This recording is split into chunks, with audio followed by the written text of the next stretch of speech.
ओम शम शनिश्चराय नमः। आज शनिवार का दिन है और भगवान शनिदेव न्याय के देवता है।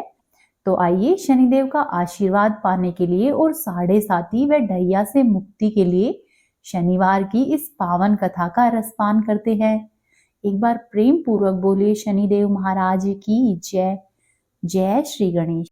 एक बार की बात है, सभी नवग्रहों यानी कि सूर्य, चंद्रमा, मंगल, बुध, बृहस्पति, शुक्र, शनि, राहु और केतु में विवाद छिड़ गया कि इनमें सबसे बड़ा कौन है। सभी आपस में लड़ने लगे और कोई भी निर्णय नहीं होने पर देवराज इंद्र के पास अपना निर्णय कराने के लिए पहुंच गए।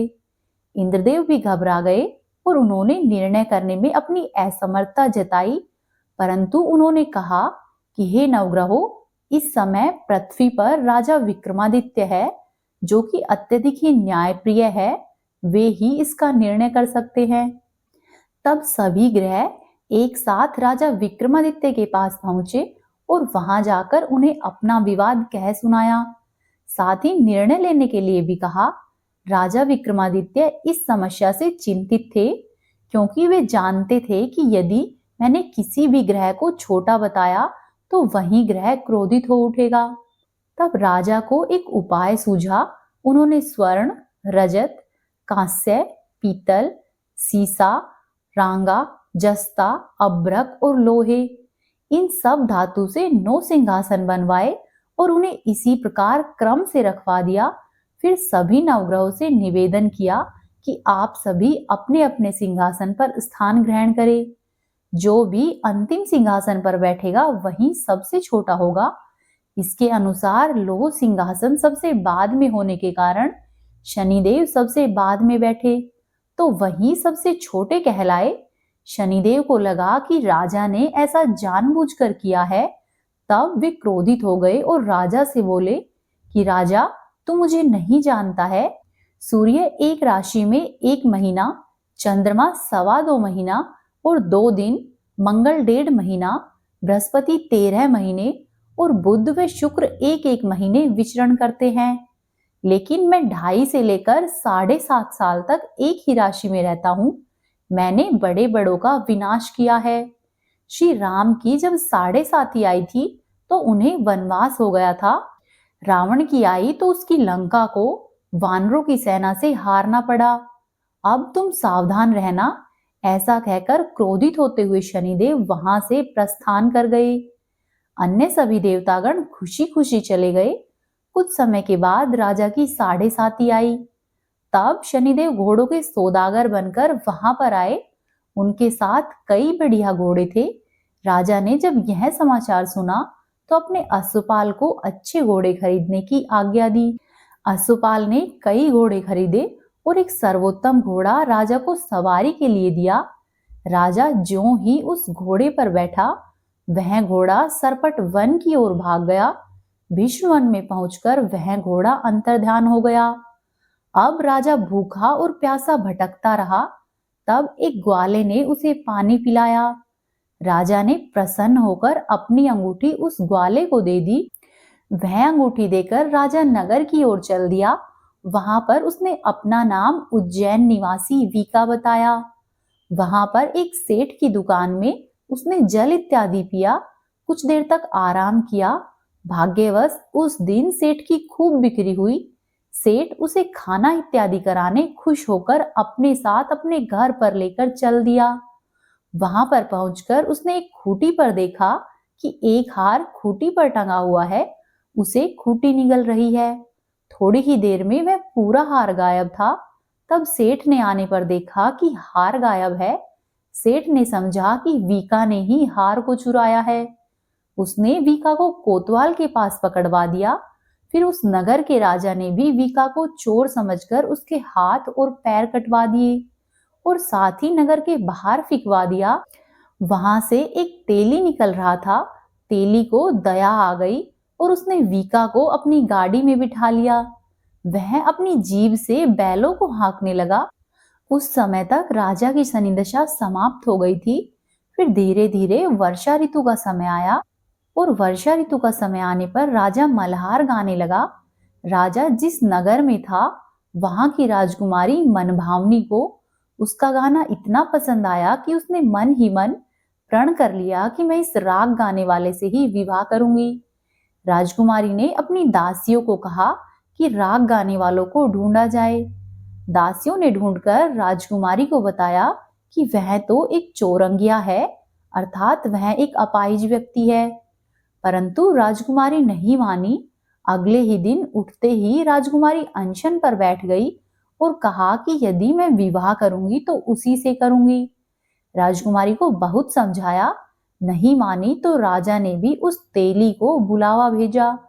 बुलावा पाकर तेली वहां पर आया और राजा ने सारी बातें कह सुनाई, फिर विवाह की तैयारी करने के लिए कहा और इस तरह से फिर वीका का विवाह उस राजकुमारी के साथ संपन्न करा दिया गया। फिर कुछ दिन बीते और एक दिन जब राजा सो रहा था तो उसके स्वप्न में शनिदेव ने कहा कि राजन, देखो तुमने मुझे छोटा बताया और इस वजह से तुम्हें कितना दुख झेलना पड़ा है। तब राजा विक्रमादित्य ने उनसे क्षमा मांगी और प्रार्थना करते हुए कहा कि हे शनिदेव, जैसा दुख आपने मुझे दिया है किसी और को नहीं देना।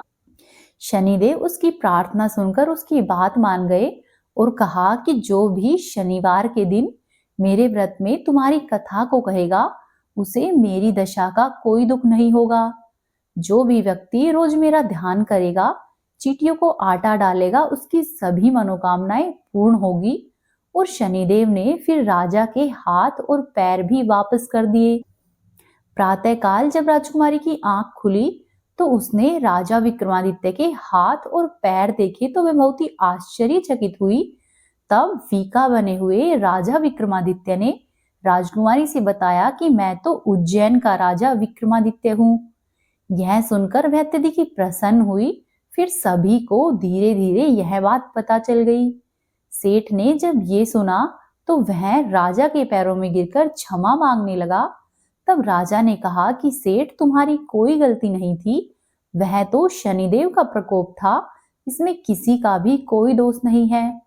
सेठ ने फिर भी निवेदन किया कि हे राजन, अब तो मुझे तब ही शांति मिलेगी जब आप मेरे घर चलकर भोजन ग्रहण करेंगे।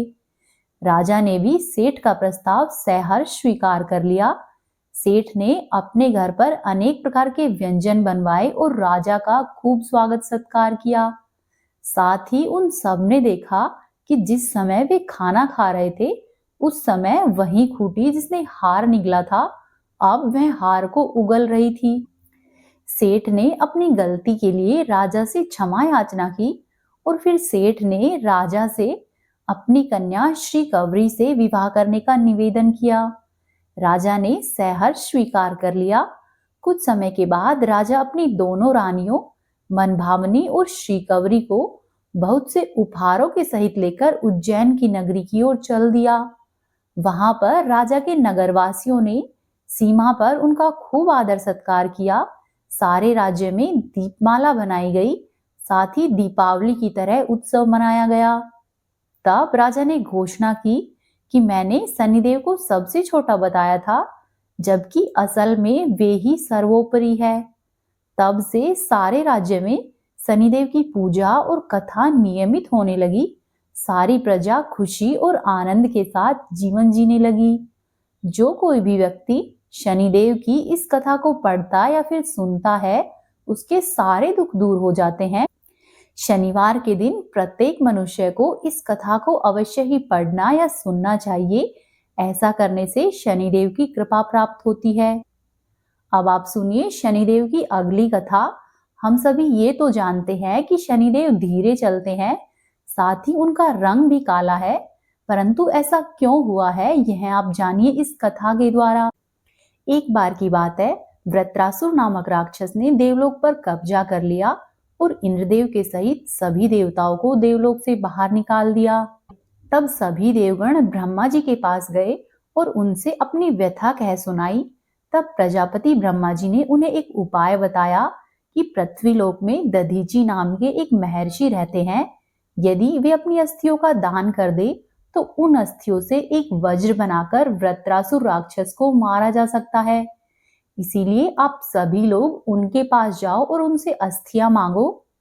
ऐसा सुनकर इंद्रदेव के सहित सभी देवतागण महर्षि दधीचि के पास पहुंचे और वहां पहुंचकर इंद्र बोले कि हे महात्मन, तीनों लोगों के मंगल के लिए हमें आपकी अस्थियां चाहिए।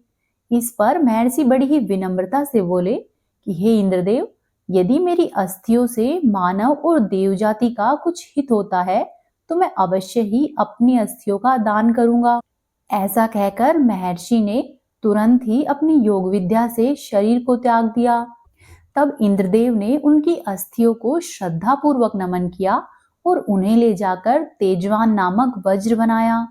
इस वज्र के बल पर उन्होंने वृत्रासुर का वध कर डाला और तीनों लोगों को भय से मुक्त कराया। वहीं दूसरी तरफ जब महर्षि दधीचि की पत्नी को ये सब बातें पता चली, तब महर्षि के दाह संस्कार का कार्य हो रहा था। उनकी पत्नी अपने पति का वियोग सहन नहीं कर सकी और पास ही में स्थित एक विशाल पीपल के वृक्ष के नीचे अपने 3 वर्ष के बालक को रखकर स्वयं भी महर्षि के साथ उनकी चिता में बैठ गई। इस प्रकार महर्षि दधीचि और उनकी पत्नी दोनों ही स्वर्गलोक में गए, परंतु पीपल के कोटर में रखा हुआ वह बालक भूख और प्यास से तड़प तड़प कर जोर जोर से चिल्लाने लगा। किंतु जब कोई भी वस्तु नहीं मिली तो वह कोटर में गिरे हुए पीपल के गोदों अर्थात पीपल के फल को खाकर बड़ा होने लगा। कालांतर में पीपल के पत्तों और फलों को खाकर बालक का जीवन येन केन प्रकारेण सुरक्षित रहा। फिर कुछ दिनों के बाद एक दिन देवर्षि नारद वहां से गुजर रहे थे। नारद ने पीपल के कोटर में उस बालक को देखा तो उस बालक से उसका परिचय पूछा। तब नारद बोले कि बालक, तुम कौन हो? बालक ने कहा कि यह तो मैं भी नहीं जानता। तब नारद ने कहा कि तुम्हारे जनक कौन हैं? तब बालक ने कहा, मैं भी यही जानना चाहता हूँ कि मेरे माता पिता कौन हैं। तब नारद जी ने ध्यान करके देखा तो वे भी आश्चर्यचकित हो गए और उन्होंने बालक से कहा कि हे बालक, तुम तो महादानी महर्षि दधीचि के पुत्र हो। तुम्हारे पिता की अस्थियों का वज्र बनाकर ही सभी देवतागणों ने असुरों पर विजय पाई थी। नारद ने ये भी बताया कि तुम्हारे पिता दधीचि की मृत्यु मात्र 31 वर्ष की आयु में ही हो गई थी। तब बालक ने पूछा कि हे मुनि, मेरे पिता की मृत्यु का क्या कारण था? इस पर नारद मुनि बोले कि बालक, तुम्हारे पिता पर शनिदेव की महादशा थी। फिर बालक ने पूछा कि मेरे ऊपर आई हुई विपत्ति का क्या कारण था? तब नारद ने फिर से कहा कि बालक, ये भी शनिदेव की ही महादशा थी। इतना बताकर देवर्षि नारद ने पीपल के पत्तों और गोदों को खाकर जीने वाले उस बालक का नाम पीपलाद रखा और फिर नारद मुनि ने उसे दीक्षित किया और मंत्र बताए। नारद ऋषि के जाने के बाद बालक पीपलाद ने नारद के ही कहे अनुसार ब्रह्मा जी की कठिन तपस्या की और उन्हें अपनी तपस्या से प्रसन्न कर लिया। ब्रह्मा जी ने जब बालक पीपलाद से वरदान मांगने को कहा तो पीपलाद ने कहा कि मैं अपनी दृष्टि मात्र से ही किसी भी वस्तु को जला दूं। मुझे ऐसी शक्ति प्रदान कीजिए। ब्रह्मा जी ने तथास्तु कहा और चले गए। अब बालक पीपलाद ने ब्रह्मा जी से वरदान पाकर सर्वप्रथम शनिदेव का आवाहन करके अपने समक्ष प्रस्तुत किया और सामने पाकर अपनी आंखें खोली और शनिदेव को भस्म करना शुरू कर दिया। शनिदेव सशरीर जलने लगे। संपूर्ण ब्रह्मांड में कोलाहल मच गया। शम सूर्यदेव भी अपने पुत्र शनिदेव की रक्षा करने में विफल हो गए। सूर्य भी अपनी आंखों के सामने अपने पुत्र को जलता हुआ देखकर ब्रह्मा जी के पास पहुंचे और उनसे बचाने के लिए विनती करने लगे। अंत में ब्रह्मा जी स्वयं पीपलाद के सामने आए और शनिदेव को छोड़ने की बात कही, किंतु पीपलाद तब भी शनिदेव को छोड़ने के लिए तैयार नहीं हुए। ब्रह्मा जी ने उनसे कहा कि तुम एक के बदले 2 वरदान मांगो। तब पीपलाद ने खुश होकर ब्रह्मा जी से 2 वरदान मांगे। पहला तो ये कि जन्म से लेकर 11 वर्ष तक किसी भी बालक की कुंडली में शनि का स्थान नहीं होगा, जिससे कि कोई भी बालक मेरे जैसा अनाथ नहीं होगा। और दूसरा वरदान मुझे ये चाहिए कि मुझ अनाथ को पीपल वृक्ष ने शरण दी है, अतः जो भी व्यक्ति सूर्योदय से पहले पीपल के वृक्ष पर जल चढ़ाएगा उस व्यक्ति पर शनि की महादशा का कभी भी कोई भी प्रभाव नहीं होगा। ब्रह्मा जी ने तथास्तु कहकर उसे वरदान दिया। तब पीपलाद ने जलते हुए शनिदेव के पैरों पर अपने ब्रह्मदंड से आघात किया और उन्हें मुक्त कर दिया, जिससे कि शनिदेव के पैर क्षतिग्रस्त हो गए और वे पहले जैसी तेज चाल चलने में समर्थ नहीं रहे। अतः तभी से ही शनि चरती यह शनिश्चरे, अर्थात जो धीरे चलता है वही शनिश्चर है। इस प्रकार से शनिदेव जाने गए और शनिदेव के आग में जलने के कारण वे काले रूप वाले हो। इसके बाद से ही जो भी मनुष्य प्रतिदिन पीपल के वृक्ष की पूजा करता है और उसमें पानी डालता है, उस मनुष्य पर शनिदेव का कभी भी कोई भी प्रभाव नहीं होता है। अब आप सुनिए राजा नल और रानी दमयंती की कथा, किस प्रकार से शनिदेव की उन पर साढ़े साती हुई और किस प्रकार से उन्हें दुखों का सामना करना पड़ा और किस प्रकार से उन्हें मुक्ति मिली। कहते हैं कि महाराजा नल पराक्रमी, सद्गुणी, यशस्वी, प्रजापालक और धर्मज्ञ होने के साथ साथ वे अति रूपवान भी थे। उनके छोटे भाई का नाम श्री पुष्कर था। रानी दमयंती भी बहुत रूपवती थी।